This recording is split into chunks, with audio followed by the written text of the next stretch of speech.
ரொம்ப ஆக்டிவா இருக்கு. Food intake அது மார்னிங் டைம்ல நல்லா ஆக்டிவா இருக்கும். நைட் டைம்ல கொஞ்சம் night time sleeping barfi injection போடு. இப்போதைக்கு வேக்சினேஷன் பண்ணி ஒரு 2 டேஸ்க்கு அப்புறம் நீங்கள் டிவார்மிங் ப்ரிஸ்கிரைப் பண்ணிட்டு யூஸ் பண்ணுங்க. ஓகே. விட்டமின் சிரப் ஒரு இருக்கு, அதோட க்ரோத் நார்மல் இருக்கு. ஸோ அதையும் ப்ரிஸ்கிரைப் பண்ணிட்டு அதை யூஸ் பண்ணுங்க. ஓகே. இப்போ டிவார்ம் பண்ணிட்டா இது டிசென்ட்ரி மாதிரி ஆகுமா? ஒரு டே டு 1 டே மோஸ்ட்லி. 1 டே ஃபுல்லா?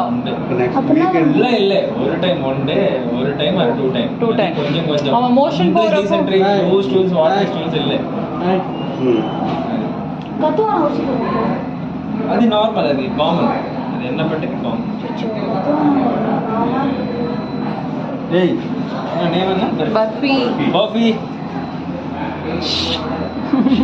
Barfi age 48 days. 48. நீங்க என்ன மாதிரி டாக்ஸ் எல்லாம் பார்த்துருக்கீங்க? எல்லா டாக்ஸும் வெரைட்டி ஆஃப் டாக்ஸ். எல்லா வெரைட்டி.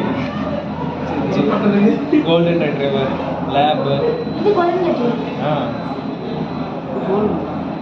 வேற ஏதாவது அக்ரெசிவான பிரீட்ல பார்த்துருக்கீங்களா? வெளியே ஒன்று வெயிட் ஆகல மேம். 3.1 வெயிட் ஓகேங்களா? 3.1 ஓகே. டாக் இன்னும் ஒன்று அந்த மாதிரி இருக்குங்க. அந்த மாதிரி எதுவும் மாட்டாது.